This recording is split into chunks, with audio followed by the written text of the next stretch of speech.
This is a true life story. Ensure you stay till the very end. There are lots of lessons to be learned. And please subscribe to my YouTube channel at African Storytales by Abby. Thank you. Many years ago, in the quiet village of Amudo, there lived two widows named Susaana and Monica. Susaana has two little children, a boy and a girl. Her husband died few months after the birth of her last baby girl. Ever since her husband died, Susaana took the responsibility of providing for her little children and ensured they never go hungry. Susaana took up all kinds of menial jobs, such as farming in people's farmland, in order to be paid to selling of all kinds of fruits and vegetables in the village markets. She is known for her hardworking spirit and sense of responsibility. Monica, on the other hand, has 3 children to take care of after the death of her husband. She is also a hardworking woman. She engaged in all kinds of menial jobs in order to survive and feed her family.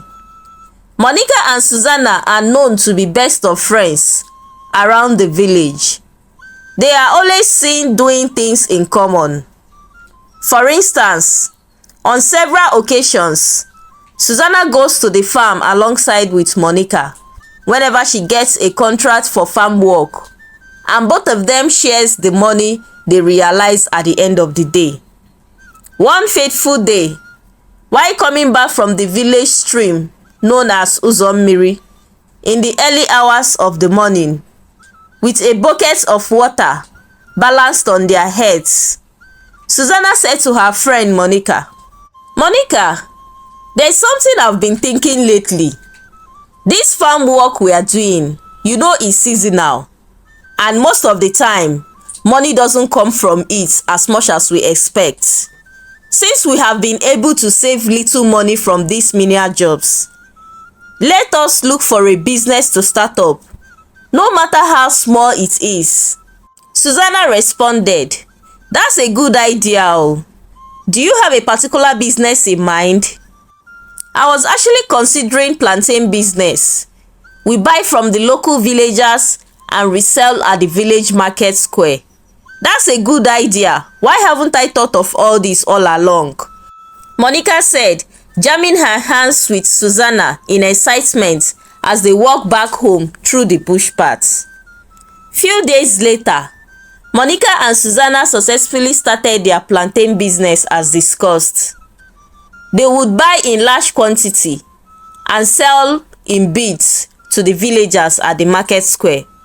Both of them generated more income from the business and improved their living conditions.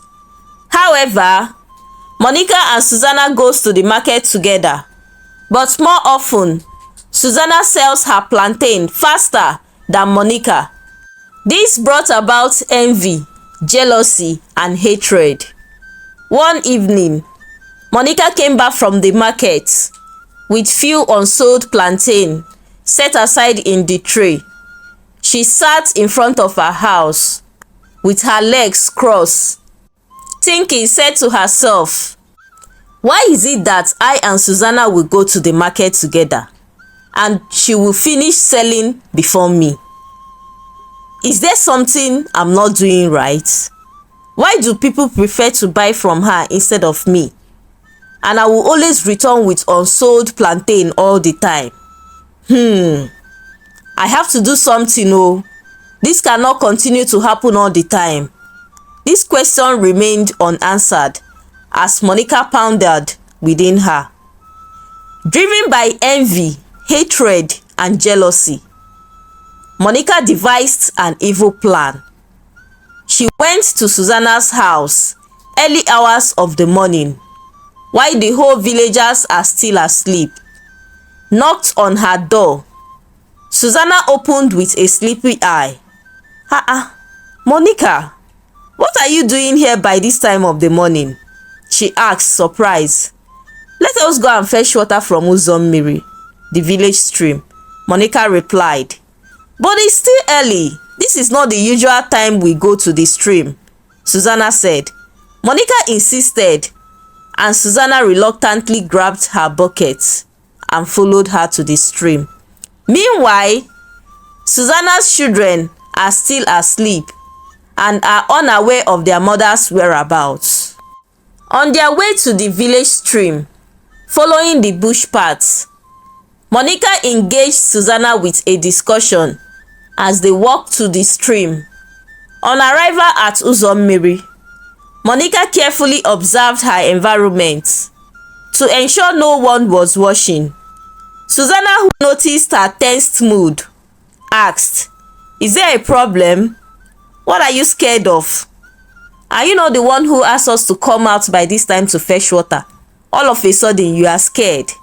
Monica replied, "You won't understand. Let's go and fetch water."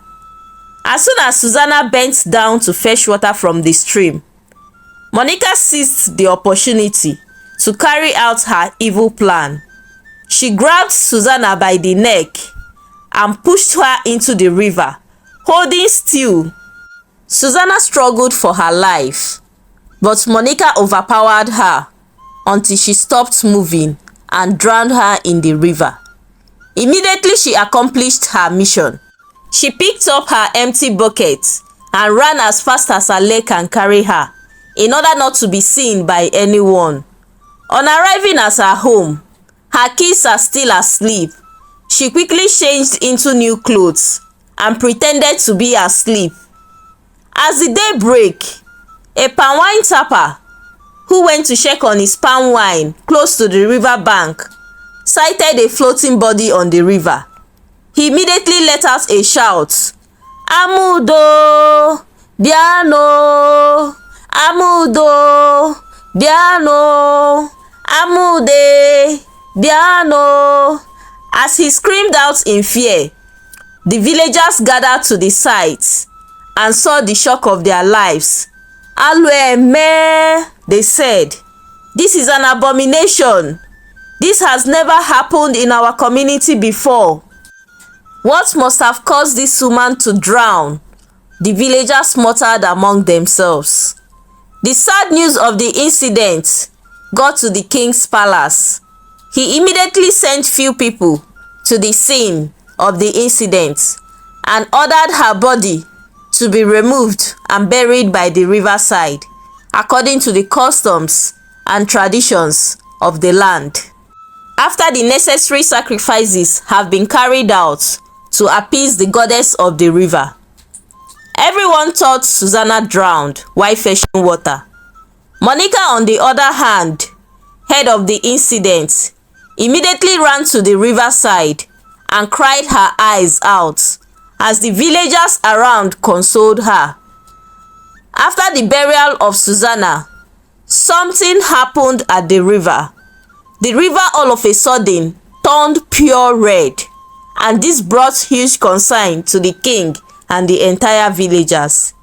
He immediately ordered for investigation into the matter.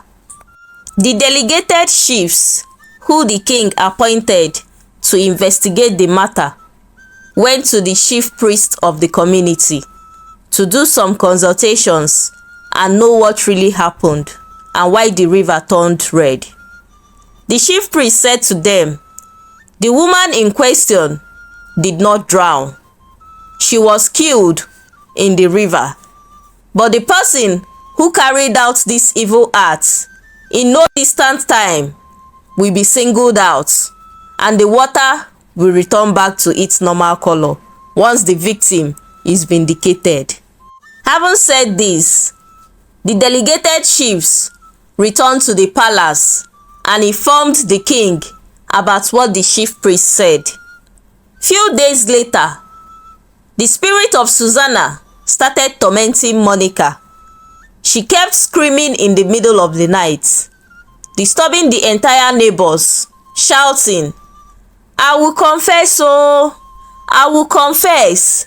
Please stop, stop, stop. I will confess."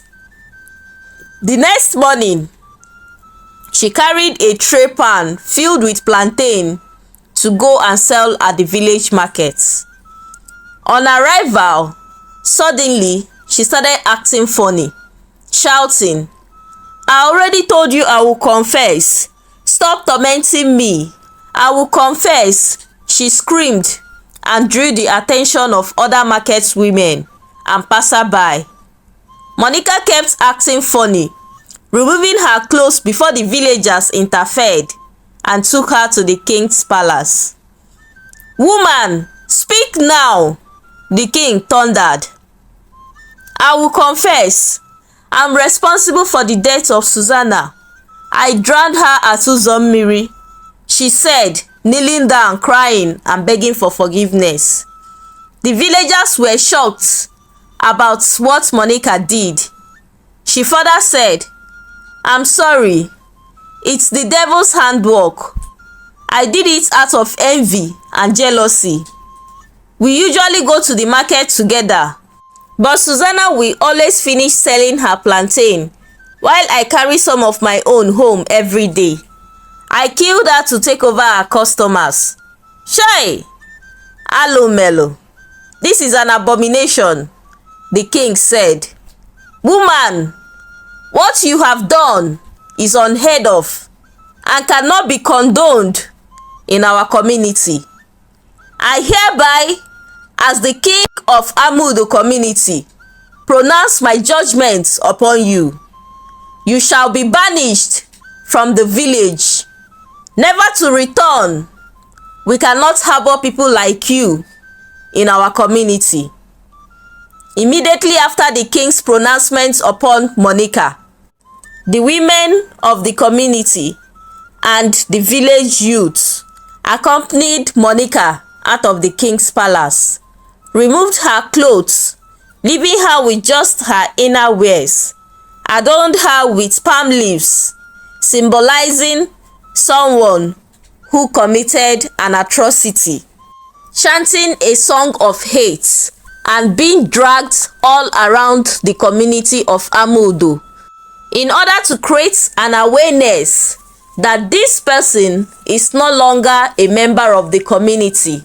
As they arrived at the boundary connecting Amudo and the other community, Monica was pushed out of the community. People spat at her, flogged her and cursed her as she was abandoned to her fate. However, after the necessary cleansing ritual have been performed close to the river bank, the river returned back to its normal color, and peace and serenity came back to the village of Amudo.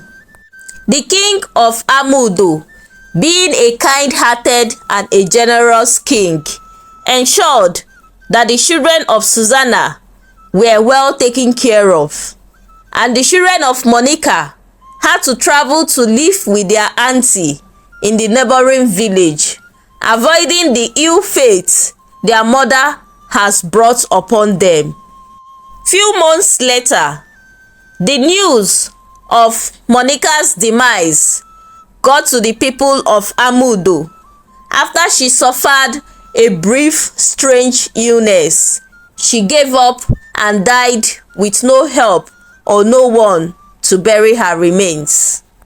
This brings us to the end of the true life story of Susaana and Monica. Share with me in the comment section what lessons you have learned from this story.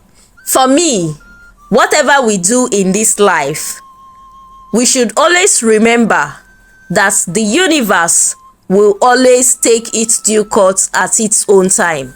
And also note that nothing is meant to be hidden from the surface of the earth.